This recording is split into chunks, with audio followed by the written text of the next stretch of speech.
CJJ podcast number 8. Let's go, baby. Here with Anthony Susac, aka Tonko. Tonko is a junior at Jesuit High School in Sacramento, California. He is committed to Arizona. I met Tonko 4 years ago now. I was in 8th grade, so sure we'll call that 4 years ago now. Not really a big math guy. I came home from Driveline the first time I was there. Yeah, I was at going to a pitching lesson with a guy named Caleb Balbuena, and Lucas was on the mound before me. Never heard of him, no clue who this guy is. No one's heard of me, so it's okay. Tall, bald guy thrown on the mound in front of me. And, Was that Baldwin? No, you were not. Might have been. Who knows? I don't know. But I'm doing wrist weights, and Lucas just gave me this look. He's like, Driveline wrist weight series. Right on, man. I was like, and at the time, that had to been what was that? It was either 16 or 17. It was April. It was around April, right? So I had been doing Driveline by then for about 6-7 months. Yeah, because I just committed to Westmont, so. Okay.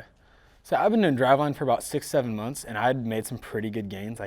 By then, I think I'd picked up 8 or 9 miles per hour from my previous year, and watched all the videos, studied it pretty good. My form was pretty good, right? Yeah. So, I had a pretty good feel for what I was doing. So I'm cocky about it. I'm nobody in Sacramento knows Driveline like I do. I'm the guy.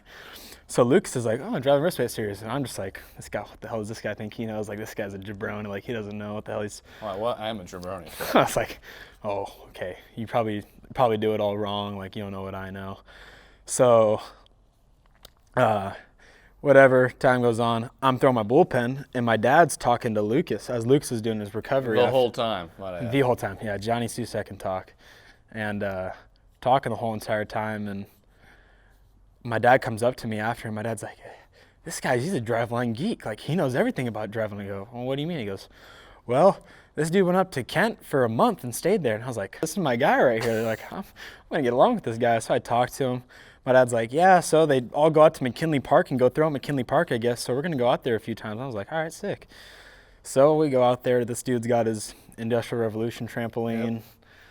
Yeah, we're going to. I think that day was just me and you. Maybe Valley showed up. Maybe. Hallie used to come. Steve. We had the whole crew out there.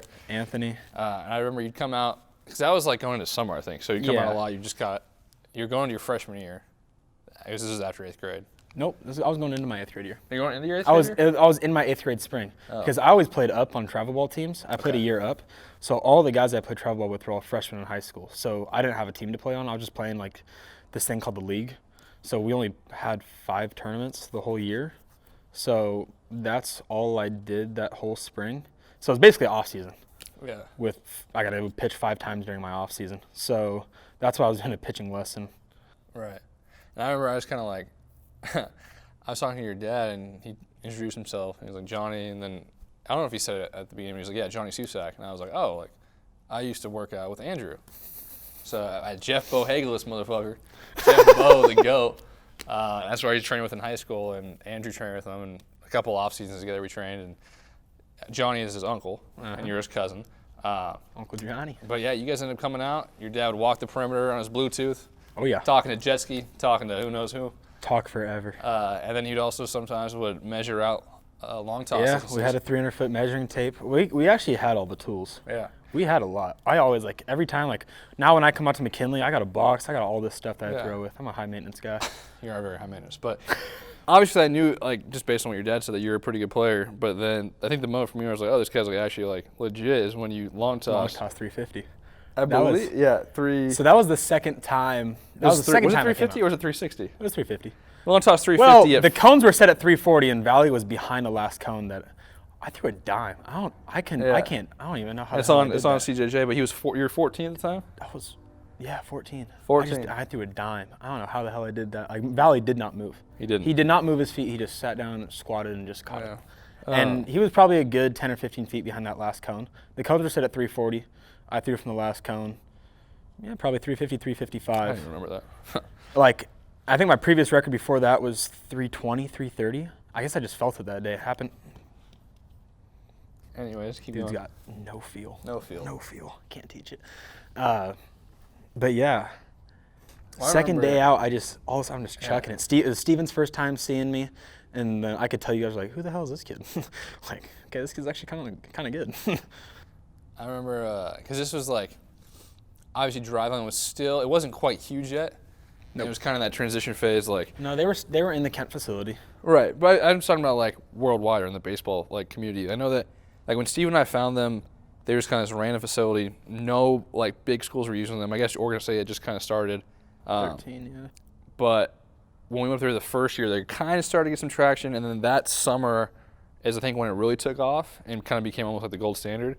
But I remember having conversations with you and your dad about how a bunch of kids would just give you shit or give you a hard time when you were doing your driveline stuff, and they see you throw. I think at the time you were throwing like 84 to 85 in like 8th grade. I think I was 82, 85. I went and got 86 a few times. That thing I played in the league, I think I tied the record velo with. At the time it was 2 other guys. I think now I share it with 4 or 5 guys. I just remember you were talking about how like all these kids would be like, what? They give you like a hard time, and then the second you throw, they'd be like, wait, what are you doing? Like, I started my warm up an hour and 20 minutes before game time. At 14. At 14. You want to throw 86? Start warming up an hour and a half before the game. How long till game time? Like hour? It was go run really quick, go get the blood flowing, roll out, do all that, warm up, like dynamic. Go do J-bands, wrist weights, shoulder tube, plyos, go long toss pretty damn far, and then go throw a pen. And like, I actually bought, when Driveline first came out with the mini trampoline, they only sold 100 the first time they ever came out with them. So I bought one of the first 100. You know, like, I think it came out at 9 a.m. Set an alarm for 8:55, woke up, bought one of the first 100 trampolines. I did the same thing with the Chug Bud. Yes, you did. Post Malone edition. It's a different breed. Different breed. But I mean, obviously, like. So yeah, like I'm doing my trampoline. I got all these kids videotaping, like look at this, look at this dude, and then all of a sudden, 86. But I mean, it just kind of goes to show, like, obviously, you put in, as you just said, an hour and 20 minutes of warm up before you throw. You probably put in twice as much work as the average 8th grader, if not more. And so obviously, you probably have some natural talent too, but it just goes to show that obviously hard work pays off. Oh, yeah. You come from a baseball family. Yep. As we That's just what I talked was raised in. about. Never played any other sports. I was a single sport guy my whole life. I mean, I played rec basketball. Well, you as got a pool joke. basketball. Oh, pool basketball pro. Just anybody out there wants to get ran in pool basketball at Susac household, hit me up. I think it's swam, actually, but keep going. Not a big grammar guy, if I'm going to be real with you. Anyways. We were talking Dražen Petrovic from 3 and Dino Raja on the paint. No one knows who that is, but continue. No, they do. Dražen Petrovic, best basketball player. So you grew up throwing to your cousin, I'm going to assume. Your Yeah, cousin? my whole life. I started pitching when I was 6 years old for the Wood Creek Little League Fall League Owls. My first pitching, that was my first outing. Struck out the side my very first inning. Never forget that. Daniel catching me. I was 6, Daniel was 7. So Daniel is Andrew's younger brother. Andrew's younger brother. So for those who don't know, Andrew played in the big leagues. Is currently in AAA, kind of. Yeah, He's in spring signed a training. minor league deal with the Pirates right now. Right. He was the backup for Buster Posey. Yeah, won the World Series with them in 14 his rookie He year. hit 274. 274. 274 with a couple home runs. Yep. Yeah. How many home runs? I think he had 3 his first year. So that was in 2014, I think. And then his younger brother Daniel is a year older than you. Yep. And so he's obviously a catcher Year too. and 2 months, And so you've yep. kind of grown up playing with him. Yep. And he is. Don't forget about Matt. I've never met Matt. Matt played for the Croatian national team, in case any of you guys were wondering. Showed out for Not a Split. Daniel is also going to Arizona. Yes, he is. You guys are both committed to Oregon State. Yes, we were. Andrew went there. Andrew went to Oregon State. And then you guys have a personal relationship with The pitching Pat coach. Casey and yes. All the coaches there. Yeah, or all the coaches there. Yeah. Pat Casey, old head coach. Pat Bailey, assistant coach. Nate Yeski, pitching coach. Jake Rodriguez. A ton of guys there. My dad, when Andrew committed there, my dad helped get recruits there. Just like, hey, we got a guy over here. Come check him out. Mm-hmm. So we got pretty good ties. We had pretty good ties with them. Committed to them freshman year. And then this whole coaching change. Coach Yeski ended up going to Arizona, and just as far as like my best interest being a pitcher, he is one of the top pitching coaches in the country. So If not the top. yeah, so definitely that was it was a tough choice to make, but I feel like it'll be the right choice. I have faith in the coaches at Arizona, Coach Johnson, Coach Yeski, Coach Lawn, So Definitely. I'm excited. That's one kind of because how old were you when Andrew was there? At Oregon State, Yeah. he was there 10 and 11, so I was 8 and 9 years old. And then didn't you bat boy? I did bat boy. I got pictures wearing a little Beaver uni. I'm 8, 9 years old wearing a little Beaver uni at Stanford. I'm guessing most of the people listening know this, but Oregon State, for that sort of decade, if not more, were pretty dominant in baseball. 6 and 7 back-to-back. 5 they went to the World Series. 6 and 7 they were back-to-back champions. I don't know if they did anything too crazy while Andrew was there. Lost in a regional Andrew's freshman year. Lost to UCLA, or no, not UCLA. LSU or Vanderbilt in the Super Regional in 11 when Andrew was there. 13 went to the College World Series, went I believe 1 and 2. And then 17 went to the College World Series, lost, and then 18 won it all. Yeah, so but I mean, they're kind of getting there every year. They're like big names that are. Especially, and you got a team from the Northwest. They're getting Northwest recruits. NorCal, Oregon, Washington. They're pumping guys out. I wasn't really keeping up with them this year, but I remember the year they won it, and the year before, I think they had I don't know how many draft guys, and I think they had like 3 or 4 guys in the first round. Legit. With Madrigal went in the first round. Madrigal, third pick. Grenier went in the first round. Rutschman, Grenier, Trevor Larnach.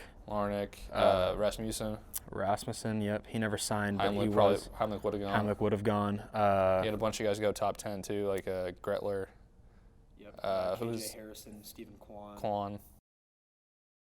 Loaded. And then they also had who was their freshman guy? Kevin Abel. Kevin Abel, disgusting. He's going to be a high draft guy this year. Yeah, so Just a lot of 3 great power talent. pitches. So, I mean, I'm growing up in Sacramento around Sac State. No offense to Sac State. Reese Hoskins, baby.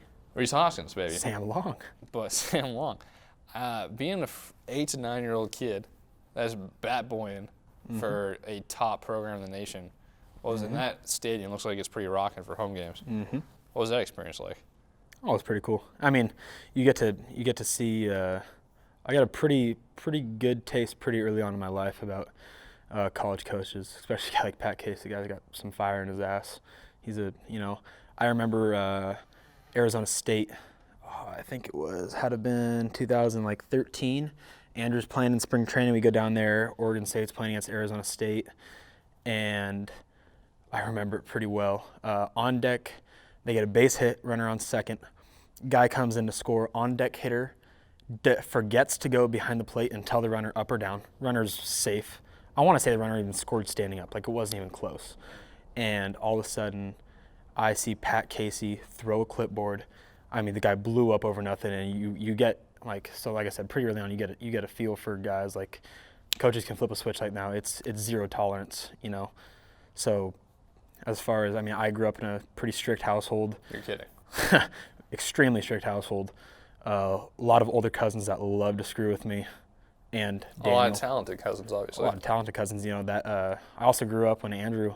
That section championship team with Jesuit that Andrew won, that 09 team, 22. Was Hoskins on that team or no? Hoskins got called up as a sophomore on that 09 team. So they had 21 guys on that team. Zach Green was a freshman then too. He wasn't on the team. But of the 21 guys on the team then, 16 played Division I baseball. So it's not bad. that plays. Yeah. And they won the section that year. But you grew up. They had Andrew Major Leaguer, Danny Hayes, AAA, Reese Hoskins, Major League star right now. Let me see. Jimmy Bosco was one of the top hitters there and hit 506 his junior year. Craig Meredith, yeah. Our hitting guy here at OA. Yeah, ended up going to Oregon. Chris Pawinski was the captain of the baseball team at Yale. So I grew up around a lot of talent. Baseball, just a baseball family. And Well, I kept you on your game. yeah, Andrew surrounded himself with a good crowd that influenced me when I was 6 and 7 years old. We go play, me and Daniel would go play wiffle ball with Andrew and his friends, and we're 6 years old running around Daniel's backyard barefoot, Daniel's dirt backyard barefoot, no shirts, and they're just throwing wiffle balls at us as hard as they can, pegging us and just making us cry and everything. I love it. I wouldn't trade it for the world. It paid off. Built up that immune system. Made us tougher. We love it. That's awesome. Fun times, fun times. But yeah, I grew up in a special environment. I think that has a lot to do with it shaped me into a special player. Same with Daniel. He was an axe murderer when he was a kid. He could flip a switch, and that's why Daniel's not scared today. Well, I mean, both of you guys, didn't you guys verbal to Oregon State your freshman year? Freshman year. And obviously Daniel right now is top 10 catcher in the nation. I don't know what's For high school, probably top 5 catcher in the top country. 5 catcher in the nation. Pretty fair to say. And obviously you aren't too shabby yourself, so a lot of good genes, a lot of good baseball coming out of that family. Oh yeah. Would you say that the Susac family is the most notorious baseball family in Sacramento? I think it's fair to say. I mean, yeah, you got guys like you got me, Daniel, Andrew, Matt Susac, Croatian national team. Can't forget about that. Can't forget about Johnny Susac. Nick Norris almost made cousin Nick Norris almost made the baseball team at Jesuit. All right, without diving too much into that, but let's back up a little bit. You were on your dad started the Sacramento Capitals. Sacramento Capitals, what a hell of a team. And how old were you when that started? I was 7 when we first started the Capitals. Basically what happened was, when you talk about growing up in a strict household, my dad played 1 year little league. My dad was just like, parents are too soft, board's too soft, everybody's soft. So basically that's what that was. And just pull up this picture of our team.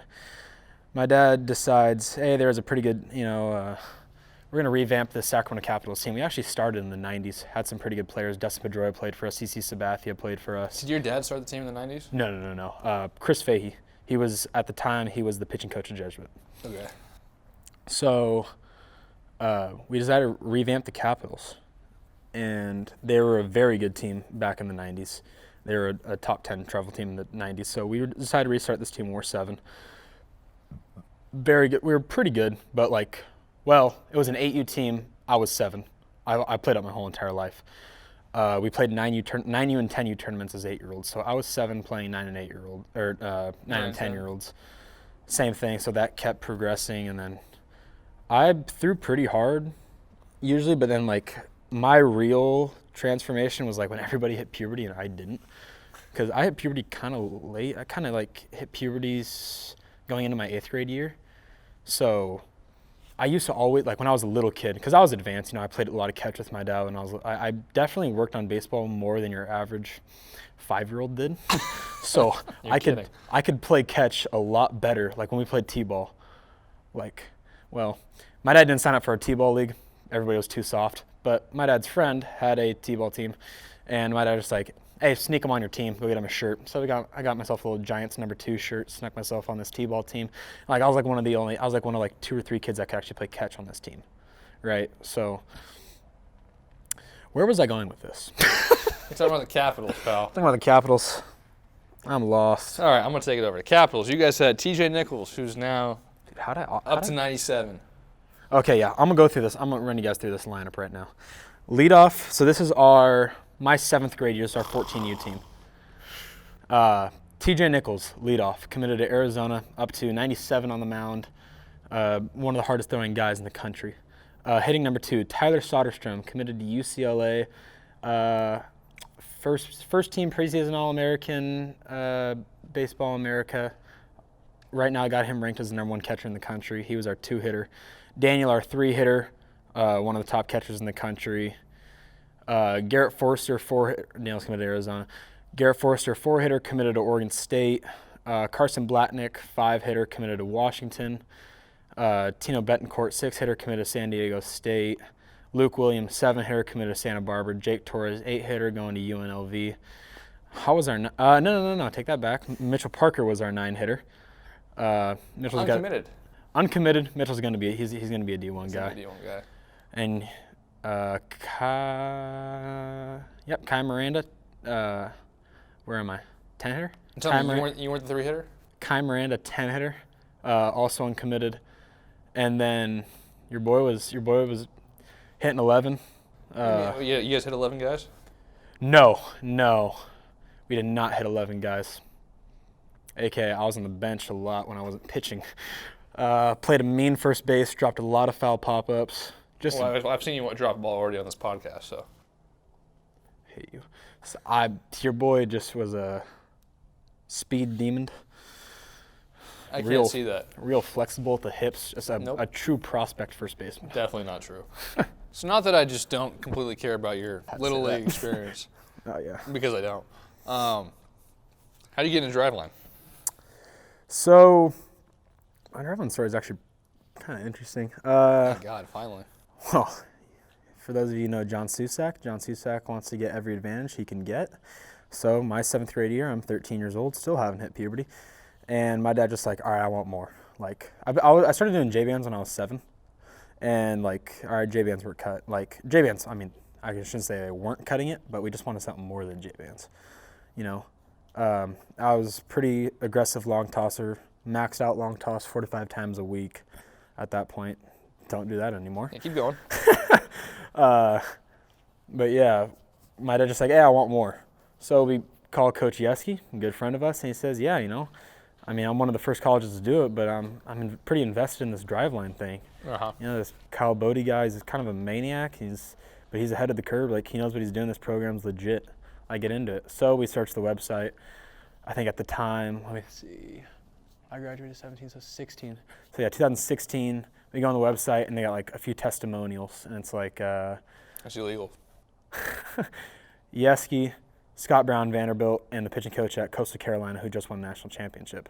So like those are 3 pretty solid testimonials. I'm like, all right, so this is interesting. I think when I was up there the first time, those were the 3 The testimonials banners. on the wall. Yeah. So like, all right, we'll try this out. So when I first started driving my 7th grade year, it was pretty different. God, how'd it work? Did you do the decel walking windups with the wrist weight? No, The no, 2-pound I wrist never weight? had wrist weights. Never had a trampoline back then in 7th grade. So I want to say how it worked was you did your J-bands. I think we had a shoulder tube. We did shoulder tube. And then it was reverse throws and pivot picks, then long toss, and then you go do roll-ins, rockers, and walking windups after long toss. And we pull down after long toss. Not Every pull downs day. as in like running gun pull downs, but as in like compression throw Right. as you're coming in from your long toss pull downs. So yeah, the program was pretty different back then. That was when I first started. And then we had Capitals practice one day. It was raining. We were forced indoors, thrown on a really bad bullpen mound where it didn't have clay in the landing spot. It was just dirt. Mm-hmm. So I throw my first pitch. There's no dirt in the landing spot, or there's no clay in the landing spot. I trip. And I can't. That's so shocking because you're such a good athlete. all of a sudden, cankle went out, and then I hear a pop in my shoulder. Arm does something. I go this way. Arm does something weird. I hear a pop in my shoulder, and I did something. I think bicep tendon. I'm out for a while. Don't pitch for like 2 or 3 months, and then I come back after that 2 or 3 months. Did a little bit more You drive. started rapping. Huh? You started rapping with your downtime? Smike's that, homie. So, You ready? yeah. So, I decide to, we started doing driveline again. I start throwing again. All of a sudden, I'm throwing like 2 miles per hour harder. It was nothing. Barely did a little bit of driveline. So I was like, yeah, it's probably puberty, probably a coincidence. But at the time, I was like, oh, maybe it's that driveline. So, whatever. Summer's over. Well, I remember just really quick. I remember when I met you guys at BMP at Caleb's. Johnny was talking to me like he was like not half in, half out, but kind of like. Not completely in. I told him that I'd been doing driveline stuff for probably about a year, if not longer, and he just kind of kept saying, "But like, so you do like it? So you do like it?" It's kind of like needed that reassurance. Of like, yeah, I've been. Yeah. It does work for We me. weren't, because I had made pretty good gains, but it was only a few months. We like. Well, you probably did. You talk to Caleb about it at all? Caleb was half in, half out. He Yeah. didn't know. So is Caleb fine. did. Nothing against Caleb. Caleb did running guns with a baseball, no weighted balls. Caleb was big on front leg bracing, a couple other big driveline mechanics, but he was also big on triple extending the back leg, and wasn't so much in on the weighted ball. So he was kind of. Driveline's not against the triple extension. They're just not. They're not going to focus on triple extension, right? Driving is my light triple extension. Okay, so. But they don't like triple extension in the way that Caleb taught it, in the sense of like you need to lift your leg and then sit into a chair.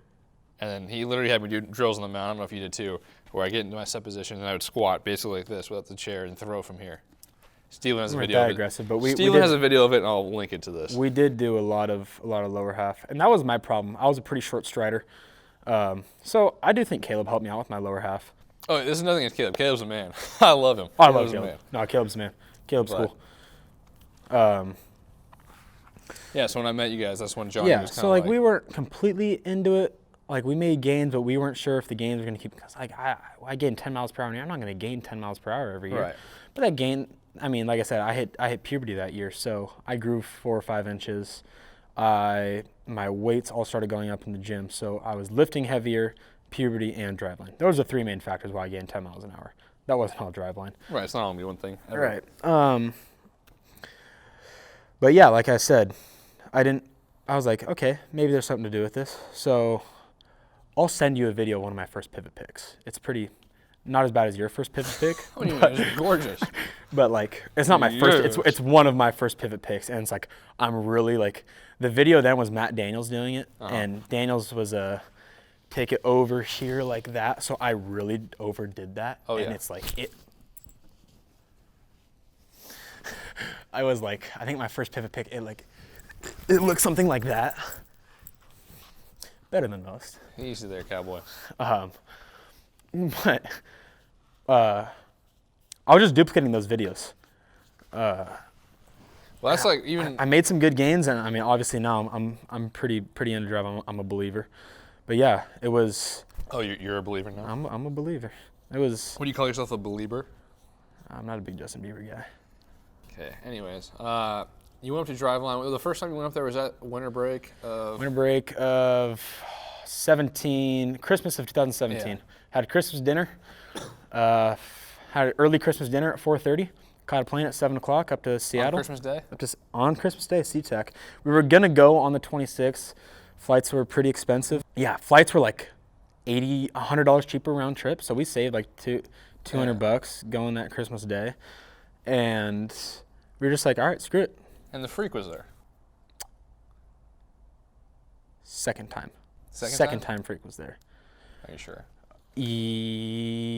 I'm not sure. Because I went summer of 17. That's when I met him. So if you went December of 17. You might be. Hey, Tim Lincecum. No, was there. yes, he was there. Yes, he was there the first time. And He was there the first When Tim time. Lincecum was on the Giants towards the end. Basically, Tim Lincecum was Posey wasn't the biggest fan of catching Lincecum because Lincecum threw a lot of sorry. Lincecum was a high maintenance guy to catch. Threw a lot of balls in the dirt. So that's why Hector Sanchez, before Andrew was there, Hector Sanchez caught Lincecum a lot. So then Andrew started catching Lincecum when Andrew came Because Andrew's got a lot of experience with high maintenance guys since he grew up with you. Frick you. Anyways. So Andrew catches Tim Lincecum. So I think like 2 months before we went up there the first time, Adam Ottavino puts a picture on Twitter of Lincecum. My sister's a big Tim Lincecum fan. We're like, Sophia, we're gonna see Tim Lincecum. We're gonna be best friends with Tim Lincecum. Like you're not gonna see him, right? So like we're giving her shit, and we did not think we'd see Tim Lincecum. So we go in the lab, checking out the lab. Tim Lincecum's there. And I'm like, holy shit, it's Tim Lincecum. Sam Bryan's giving him the works on his hip, and You say, hey, my cousin used to catch you. my dad's just like talking shop with Lincecum. Won't leave the guy alone, and like. Your dad? You're kidding. Like the guy just has like, my dad has pretty good feel, but he would not leave Tim Lincecum alone.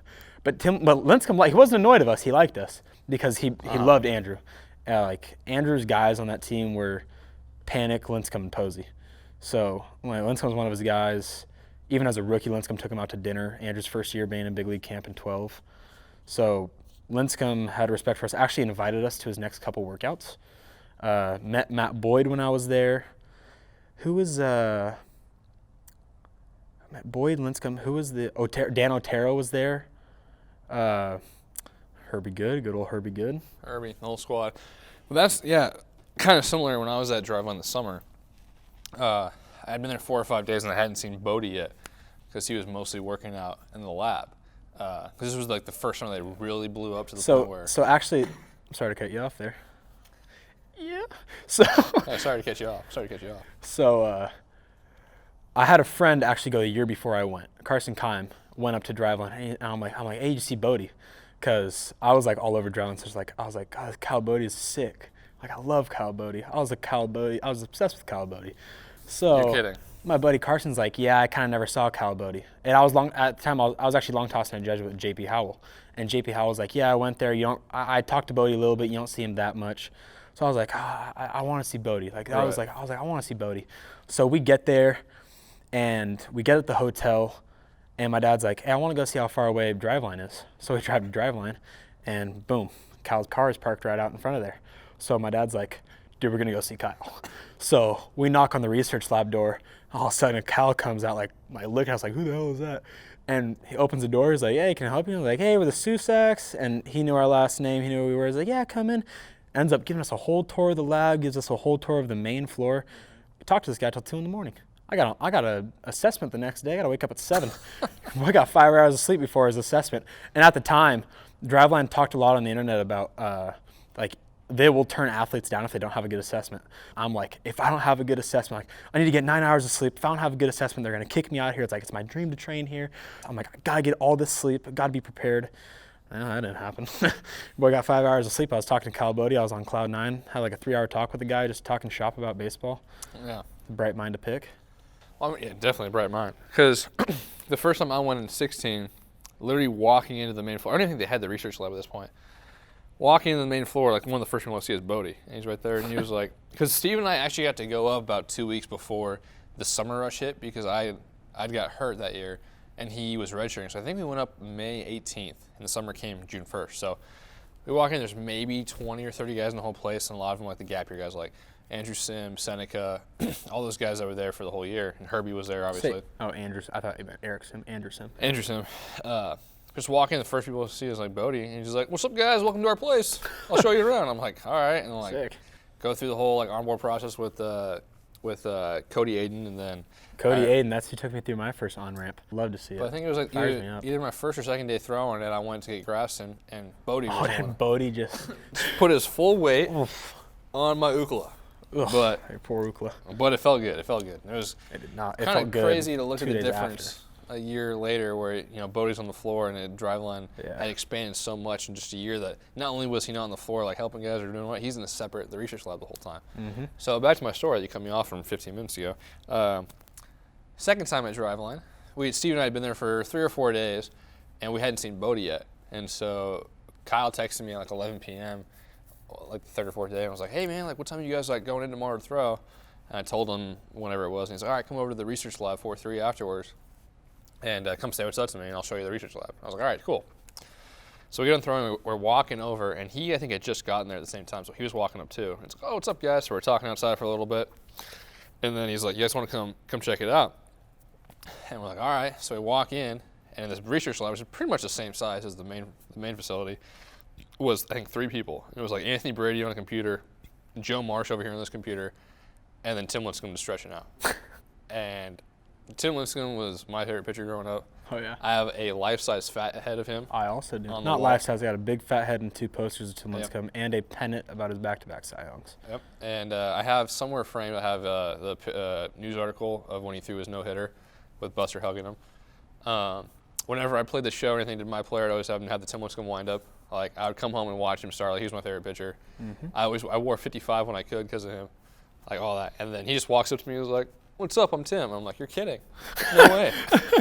I'm like, "You're fucking jacked, too." He was wearing a tank top. And Oh, no. Oh, yeah. He's strong.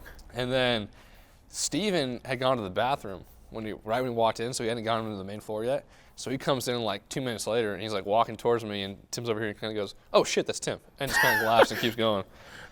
But I was like, Bodie was trying to show me different things on the floor or whatever, and I'm just thinking like, Dude, can I Tim go Lincecum. talk to this guy? Like, Yeah, so we talked to Lincecum. His dad, Chris, was there. My dad talks to his dad because there's some legendary stories, like because Lincecum's so unique, and his pitching coach was his dad growing up, So my dad's like, "I'm going to go pick this guy's mind." Ends up writing down his email, gives it to my dad. He's like, "Anytime you want to pick my mind, go ahead. Here's my email." So got that. I said I met Matt Boyd up there. Matt Boyd pitched to Andrew at Oregon State, so talked to Matt Boyd for a little bit. So somehow Johnny Susac's had a lot of connections in the baseball world. And he talked a lot. And then I go up there a second time and had to skip out on one of my cousin's weddings to go to Driveline the second time. Same thing, we go the day after Christmas. was that with Ryan? Yeah. So I go up the 26th. On the 28th, my cousin has a wedding. Like, all right, I'm going to skip this wedding. But my dad's like, hey, I can't because the mom of the girl of our cousin that got married works for my dad. So she's like, yeah, I got to go to this. Like, he's like, you can't go to Driveline. And I'm like, I'm going to Driveline. Like, there's no chance I'm not going to Driveline. She's with Ryan for like a week, right? So my dad's like, we're going to get you somebody to go with. I don't know who the hell you're going to go with. Hi. And then Hello. no, it's cool. It's whatever. Good talk. We talked to Casey about it because obviously Casey's got all the Driveline connections. Like, yeah, I'm gonna try to hook you up with a room with Gordo, one of Flama's places or something. Try to get you a place there. Flama's places are all booked, and then Ryan's like, hey, you pay for my flights, I'm there. And we're like, I talked to my dad and I was like, screw it. All right, I'm going with Ryan. So then. No, I didn't want to go. Don't worry. Yeah, frick you too. Oh, you were in college. I was home. Oh, you were home. Oh. I was home. It was winter break. Oh yeah, you were home. Yeah. It's too bad you couldn't go. So I could have gone. So I go with Ryan. The thing I never thought about going with Ryan, Ryan's a big leaguer. So Ryan's got big league connections. So Ryan knows a lot of guys there. And Ryan had gone also for, I think he'd been there for like a month or two before. He went there right at the end of his career, I think in 15. For like a month or two. 15, So it was like 16. Ryan knew the guys there and could talk with the big leaguers. And people respected him there because he was a big leaguer. Right. So I got to hang around that the whole time. So met Jackson Sigmund, goat. Met I think we went out to dinner one night with me, Ryan, Tosh, Sigmund, and Luke Heimlich. Did Heimlich go? I think Heimlich did go. So yeah, that's pretty good little round table. Yeah. Oh, and Jagers. Eric Jagers was there. That's right. Eric Jagers. Yes. So us 6. Pretty damn good dinner. Pretty damn good talk. I bet. It's a lot of good And baseball then minds. Johnny Sue comes up the 30th. And Just ruined it. No. Johnny Sue can still talk the talk. So yeah. Kidding. God, what a guy. So yeah. Oh. And you've only been up there twice, yeah? I've been up there twice. I was friggin' supposed to go again, but this whole coronavirus shut down the Driveline cert. Yeah, I do want to go up to the new facility. Maybe I'll go this winter again because I want to check out that new facility. If you need a babysitter, let me know. Looks pretty badass. Well, it's not built yet, but all right. Well, the floor plan looks I pretty know. badass. What are you looking forward to over the next year or so for baseball this summer? You got some big tournaments coming up or something? Yeah, going to PDP in Santa Clara. I hope to God that doesn't get canceled. Going out to Florida to go play at Tropicana for the PG National. If I do good in that, hopefully I'll make the All-American Classic. That's one of our goals, going to a tryout in SoCal for the Under Armour All-American game. Hopefully we can make that. Tryout for area codes, made the underclass team last year, should be able to make that team. And yeah, I can't wait for PDP. It's a little 3-week deal at University of Santa Clara, top 80 guys in the country, sponsored by Team USA and MLB. So we stay at Santa Clara. Best competition you can get in the world, really. You're facing the top 80 guys in the country every single day, surrounding yourself in a pretty damn good environment. It's not bad. It's not bad. That'll play. So Tonko, being a big Driveline guy, and you've seen obviously some good results. Some kids go and try Driveline for a month and don't get a ton of results, or kind of get frustrated with it. What's your take on all that? I would see kids, and like I said, the whole 8th grade thing, everybody was kind of making fun of me, but at the same time, they were like, this works. Like, this kid's getting results. So I knew a lot of kids that tried it based off of that, and they didn't get the results that they were looking for, you know? So, and you start to, like, realize that these kids just kind of think, like, Driveline's just, it's this magic bullet. It's this golden pill where if you take it, you're going to throw hard. If I do Driveline, I'm just going to throw hard. Like, that's not how it works, dude.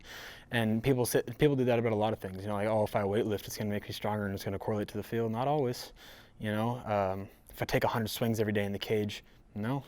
Like, if you're good swings will help, but right. There's a difference of just doing the reps, and having intent with the reps and knowing what you're doing. There's a purpose. There's a purpose behind every swing. There's a purpose behind every throw. All these drills that you're doing on the wall they have a purpose, you know. And I really started to realize that this off season. I did this whole remapping thing with my arm. You know, I talked to Max Stassi a lot, and he would always have me send him videos, and he would talk about hiding the ball and how I used to bring my arm really far back and hitters would see ball early.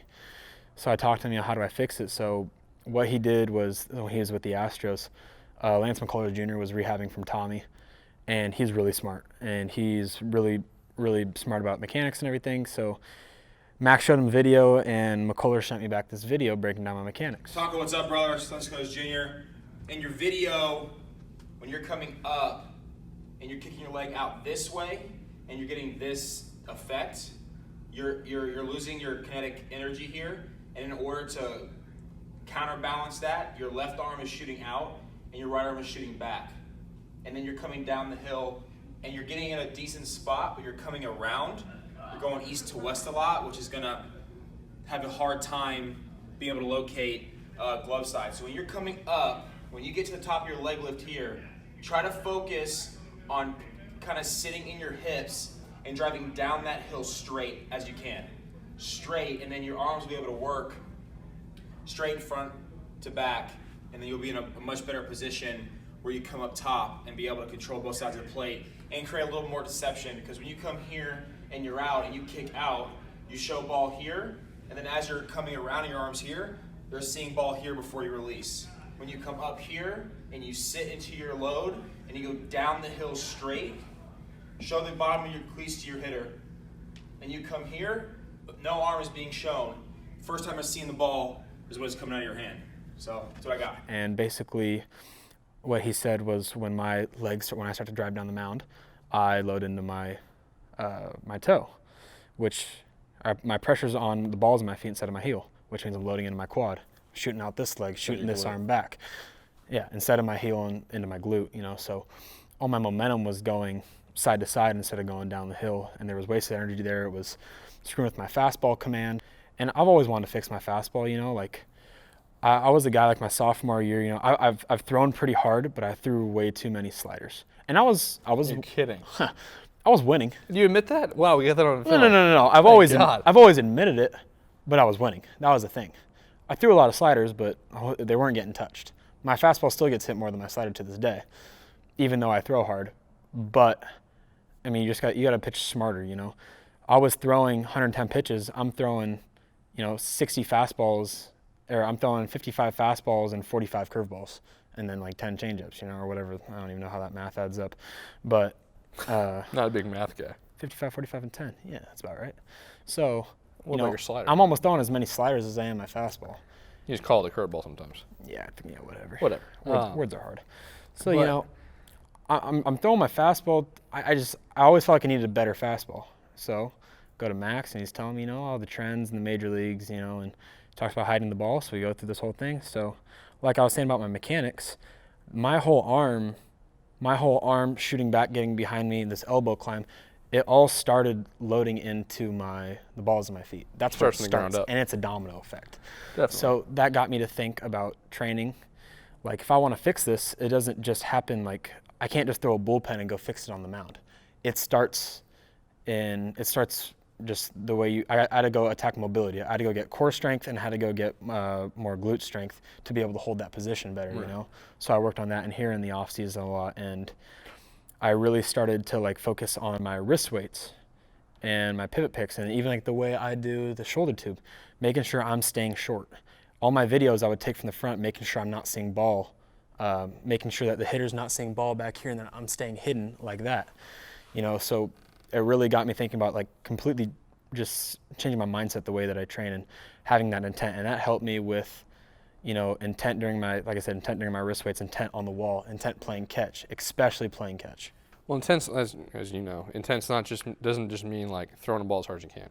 Nope. Intent can be the intent of extreme focus on doing a drill the correct way. I think people get intent and effort mixed up all the time. You'll hear people say, "Hey, recovery day, it's 50 to 60% intent." Not true. Every single day that you throw is 100% intent. As far as focus. Yes. But you're not trying to blow it out. But your effort on a recovery day, it's 100% intent. Your effort is 50 to 60%. Right. And kind of, you touched on it with both your mechanics and with driveline, just training. One thing that Case used to say all the time was that as trainers, we kind of give you guys a roadmap that will kind of take you to the right place more times than not, and we've seen it work. but it's obviously up to the individual trainee to put in the work, to put in the correct work, to have intent with the work. And one thing that I think was, I forget if Ryan made it or someone, it might have been Casey, that Nick Mears, who's the hardest thrower that we've had in here, he's been up to one-on-one, he would attack recovery days with the mindset of, what can I focus on during this recovery day that's going to lead to me throwing 100 plus? And he had that laser sharp focus that, you know, once you got in here, don't talk to him, he's getting after it. And again, it doesn't have to just be effort level. It paid off. It definitely paid off. I mean, he's in big league doing pretty camp. damn good right now. Last year, the second highest average fastball velocity in the Pirates organization. But, so, yeah, what you're saying with, like, if you put some kid in a driveline program for 6 months, he's not going to come out throwing harder if he was lackadaisical in the way he went about his business every day. So yeah, like the programs that you guys give out to guys, I think the programs themselves aren't going to make you better. It's the work that you put in. They're giving you the answers to the test. I mean, are you going to put in the work? Still got to study them. Huh? Still got to study the answers if you have the answers to the test. That's true. If you get the answers to a test and you look at them once and go in the test, I don't remember them. You still got to put in the work to study them. Absolutely. And that's why I think kids take that for granted, and kids just come in here as in, hey, Tonko's doing all this. Tonko's getting better. I'm going to get better if I do this. We saw it with, I mean, some of the kids that made the biggest stride in here, it took them 8 to 12 to 14 months of consistent 6-day-a-week work in the weight room, on the plyo wall, with intent and sense of focus and effort level. And then, you know, when they jump 8 to 10 miles an hour, guys will come in and be like, oh, I saw freaking Chris or TJ put on 10 miles per hour. I can do that in a month. It's like, well. That's the difference between the guys, the real good guys and the guys that are just average and mediocre, is that intent level and that focus. I mean, you really got to focus. You got to put in the work. You got to put in the right work, not just go through the actions. And that's what I see a lot of kids my age do wrong. Definitely. And then kind of transitioning to, I think, the last topic we're going to cover is that intent and that focus, and that takes time, obviously. And, you know, and we kind of give you a hard time for it, but you're in here 4, 5, 6 hours a day sometimes. Way too long. I dilly-dally. I'll admit it. I'll take But you also get your work done. I do get my work done. Takes longer than it does a lot of other people, but it gets done. But it is taxing on your mental health as far as, like, you know, staying focused, and taxing on your body. So trying to train and also play summer ball might not be the best idea. Yeah, I mean, that's always been, my dad's always been a big proponent of that, like, hey, you don't need to go to 50 million showcases. You don't need to do all this stuff. Like, I'll take, Daniel Susac is a really good example of that. Daniel just made PG All-American Classic, Under Armour All-American Classic, and went into this virtually unknown, you know, didn't have a big name out there. He went to the PG National. That was his first perfect game event ever as a junior in high school, who we all knew Daniel was really good, but the rest of the country didn't know Daniel was really good because Daniel didn't go to all these showcases. And Daniel went to the showcase, still made the top PG honor that you can have as a high school kid. You know, he same thing with the Under Armour Classic. We have a different mindset than most people do. You don't have to play 9 tournaments every summer. Right. You don't. That's not the best way to get better. You gotta pick and choose. More games is not always better. Yeah, absolutely, you gotta pick and choose. I could go pitch every single weekend if I wanted to. I got teams from Georgia, South Carolina, the whole entire East Coast calling me, emailing me, hey man, can we get you to come out and pitch for a tournament? We got 3 tournaments so we can get you to pitch for. Come out to Arizona, come out to Florida. Like, no, dude, I don't need to pitch more. That's not gonna make me better. Well, it's like we said, it's not that all summer ball is bad. Absolutely not. And yeah, perfect game is good for certain things. We just shake the hat. Yeah, like, you know, I like it. Yeah, pick and choose. That's a good way to put it. You don't have to go to everything. The more tournaments is not always the better. You know, a lot of money down the drain, and if you map out your summer to the point where you're like, all right, the first 2 months of my summer or whatever, I want to go into a 1-week deload from season, and a 2 or 3 week on ramp, and then I'm going to hit a 4 to 6 week velocity phase. And then I'm going to transition to the mountain, and I'm going to go to these 2 or 3 tournaments at the end of summer where there's going to be 30 scouts because, like, from my training, I got up to 90 plus, and now all of a sudden I can go to these big showcases. Versus like, hey, I'm going to go to play with the Sacramento Savages or the Vacaville Rattlers or, the Sacramento, whatever, not knocking these teams. But, I mean, you could go play 60 games with those guys. And come out the same player that you were when you went into it because you weren't able to correct things in the gym. Like, do you think you'd be able to make your arm action change if you were playing every week? No, absolutely not. Right, because when you get into competition, you're not focusing on you can't mechanics, focus. You're competing to win. Right. So if you have to make a drastic change, you're trying to add velocity, you're trying to add strength. Like, that's going to take some time out of competition and focusing on it. I mean, you got to train to sharpen your tools, and you got to showcase. You got to showcase those tools, but those tools have to be right. So, my summer going into my freshman year, I played in one tournament over the summer. Played at Oregon State, got my scholarship, committed my freshman year. Freshman year going into sophomore year, I did one thing: did underclass area code trials. Played in front of 60 scouts, touched 91 in front of 60 scouts. That's a pretty good look, right? Yeah. Ended up not making the team, and that's okay. That was really, I played Jesuit summer ball, kept it modest. This last summer that I had here, played on a team that I got paid to go out to. No, it was a all California team that I went out to Texas to go play in on national television. Went to the PG Junior National, and then did area code trials. Made the area code team, went to area codes. Those are my 4 events. It's really, that really wasn't much. Well, And played in front of a ton of scouts, went to the right tournaments in front of a lot of scouts, got seen just as much as I need to. And I think another problem with playing 40 tournaments is kids just think exposure. I need more exposure. More scouts, the better. Like I said, my dad did a lot of recruiting for Oregon State and would help kids out. And what would happen is these kids expose themselves. Yeah. You get the wrong type of exposure. All of a sudden, hey, I like this kid. I'm gonna keep following him. All of a sudden, ooh, slow motor, he's got A, B, and C, but he's got X, Y, and Z. He's got all these problems. And then the more they see you, the more they nitpick you become you. under a microscope. Yep.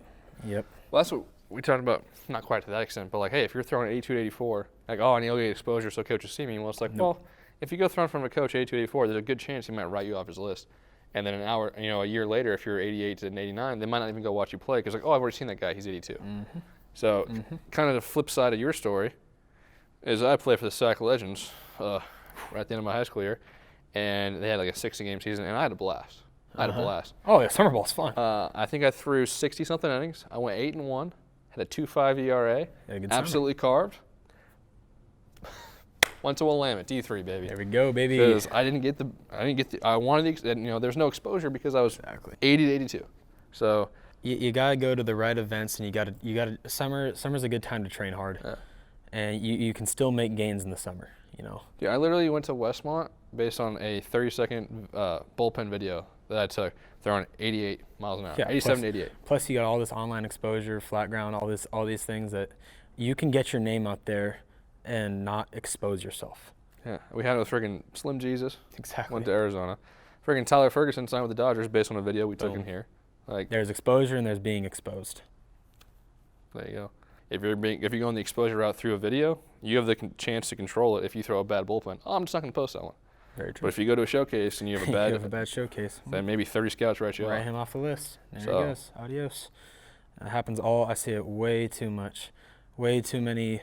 And then another thing, like even the kids that are committed, like dude, if you're committed and you're going to these showcases, you get like, why you want to go to a showcase and get, oh, there's scouts there. Yeah, they're all college scouts. Who cares? Like, dude, you don't need to play that much. You can play a little bit. Like, I get playing once a month just to stay on your toes, but you don't need to play every single weekend. You don't need to do it. Obviously, this is an extreme example, but if you look at TJ, Nichols? TJ Nichols, when he hit 96, we had Yeski. Yep. We had his what's Let me UCLA's see, head coach let me name? see. Savage came in here. Savage, Yeski, Canham. So head coach of UCLA, or pitching coach of Arizona, head coach at Oregon State, make personal trips. Head coach at Oregon? Head coach of Oregon was Wiskowski. They all made personal trips to this facility to talk to TJ. Now, if you're throwing 96, that's going to happen. But that's our point. Like, if you train to the point where you're throwing low to mid nines, these coaches will come to you. Like, They will. TJ got a lot of exposure when he started throwing. And like TJ's not just a guy that throws hard. He's got good commands. He's got good secondary stuff. Well, I mean, his junior year, he went to give up 2 runs all year. That's not bad. 50-something innings. That's tight. That plays. But, I mean, so. You got to train smarter. Kids don't train smart. They just think too many kids think more is better. Not always the case. Rarely is the case. Take that back. Not always the case. Very true. All right. Anything else you want to touch on? What did I say the 3 points were? Magic bullet. Magic bullet. Magic bullet, summer ball, and Remap arm in the arm action. path, summer ball. Anything you want to talk about? What's your take on, like self-affirmation, like writing things in your hat? Writing things in your hat? Yeah. Uh, Like a little cue for yourself. I think one or two things is good. I think when I was at CRC, my hat was full. Like I had probably 10 sayings in there. Oh. And I don't even think I looked at it once because I feel like it was just more like, oh, jumbled. But if you have like one or two things that can kind of bring you back to center when shit hits the fan, or you throw 3 balls in a row, something that just kind of takes your mind off it, or kind of like one of the best pieces of advice I think I got was Jackson Waugh. He's now the head coach at Whitney. He told me whenever he throws like 2 balls in a row, he would step off the mound. That's what I did too. Look at a tree and think to himself, tree. And for like a good 3 to 4 seconds, Dumb it down. completely make your mind go blank. It was kind of like a reset button. There we go. And then kind of take a deep breath, tree. And then get back on the, I mean, obviously you're not throwing strikes. I like that. You've thrown strikes your whole life. Right, like, right. You throw a couple balls, you start overthinking shit, you might get in your own way, but like so it's kind of true. like tree. All right, I'm loose. Let's go right back to it. Like I used to long toss with JP Howell, and JP would always say murder. Say murder, red rum, murder, gotta murder. Think of it this way. JP Howell was the man, so I went my hat, I wrote murder on every hat, including my practice hat. There you go. I wrote murder. So if your phone stops working, what do? Reset it. Turn it off, turn it back on. And then it usually starts working. You gotta do the same thing with your brain sometimes. Your brain is just a big computer. And we got a speech from an alumni this year. His thing was kind of like win at all costs, like losing isn't an option. Win at all costs in my hat. Every single time, my routine is before every single inning. Daniel throws the ball down, get the ball back, step off the mound, take a quick little trip, take the hat off, look at it, win at all costs, lose is not an option, murder. Yeah.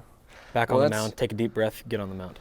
So I believe really strongly in the power of the mind, and like there's this guy named Kevin Bracey. He was a motivational speaker in Sacramento, and I kind of got pretty close with him, and one of his big sayings was, do not give mental recognition to the possibility of failure, doubt, or defeat. The mind goes negative, open up your mouth and say positive words out loud. And it got to the point where I always kind of believed that, but I was like, how much do I really believe it? When I went back to my sophomore year at Willamette, I had started going to Caleb that summer. And Caleb told me, you're 6'5", you're going to throw 95, you're going to go to the draft, like all this stuff, right? I filled my head with that to the point where I started hitting my sophomore year. So I'd be walking up to the plate in the fall and look at, Nathan Gilman, who's a freshman, right, at a D3, throwing 80, and think to myself, I'm going to the draft. What? There's no way you can get me out. And whenever I thought that, dude, I hit a double. I swear to God. It was weird. The days that when it's like I was saying, thinking like I'm that guy. You are scared of me. If I was pitching and got the last out, then I was the next hitter in the next inning, and I came up and kind of forgot, I usually got out. But if I had the time and on deck circle and kind of realized fuck you, man, there's no way you're getting me out. It's weird. If you actually convince yourself something's gonna happen, like your emotions are so much more, you have more conviction, you have more just everything's gonna be better usually. So. Here's something that I struggled with. What's your take on, so you go back to the deep breaths. I did the same exact thing. Every time I threw 2 balls in a row, step off the mound, turn around, deep breath, clear the mind, right? So what's your take on going too slow between pitches versus being that ultra tempo guy and just get back on pitch, get back on the mound, pitch, get back on the mound, pitch, get back on the mound? Because this year I have changed to speed my tempo up a little bit, as in just don't think too much. Yeah. Because I think I have the tendency to overthink things. I'm a smart kid when it comes to pitching. I have a tendency to overthink things. So almost, pitch dumb. You overthink things? You're kidding. Like Jerry Weinstein talks about pitching dumb. You got to be yourself, dude. I think you can't speed up your tempo if that's not how you pitch, and you can't slow it down if that's not how you pitch. It's one thing I really thought about. I asked Joey Skrasnik, who's another pitching coach at Delta. I was asking him what's his mentality, or what does he think about when he's on the mound? He's like, honestly, dude, I think of being aggressively drunk. Whoa. To the point where you're aggressive with conviction in your movements, but I'm loose and I'm just kind of out here just having a good time. I'm not overthinking it. I'm not tense. I'm aggressively drunk. Everything just kind of whips forward. And that dude freaking was a starter at Delta, went and pitched D1, was low 9s. I was like, all right, sure, I like that. I think that's interesting. So you got to kind of again, if you're messing around with slower or higher tempo in between your pitches, kind of mess around with both, see which one works better for you, and kind of run with it. I try not to force it too much, but I try to think as my faster tempo is a byproduct of not thinking as much between every pitch. Just sort of know what you're going to throw, get conviction, and just go throw the damn pitch. Don't think about it too much. All right, I'm throwing a slider. It's going to be away. Boom. Throw it away. Slider away. Boom. Go. Instead of being, it's got to be perfect. Make sure it doesn't move the glove. What's the big difference of here comes a good slider versus I hope this is where I want it to be? So true. That was another thing with my fastball this year. It'd be I hope it's a strike. I hope it's a strike. I hope it's a strike. So here you go. Fastball down the middle. Another thing, focus on what you do have, not what you don't have. you know? True. Like, okay, I don't have my changer today. All right, but guess what? I got my fastball and my slider because I can Yep. get you out with that. Boom. I don't have glove side command today. Well, I got arm side command, so Going inside. good luck. Yeah. I'm going to beat you with what I have. Yeah. All right, I think that about wraps it up. It E-liner. is. Let me see what we got here. 1:49 a.m. You were supposed to be home 2 hours ago, so. Johnny Susac is asleep, but if he were The awake, beast is he would asleep. be. I want to go to sleep. The beast is asleep. All right, man. Well, thanks for coming on. Oh, for sure, man. Good luck in the Thank you. future. Tonko Thank you. Susac, don't forget the name. Might be doing some big things. Crying Jordan Jabronis, baby. B-liner. I'm out. B-liner, out.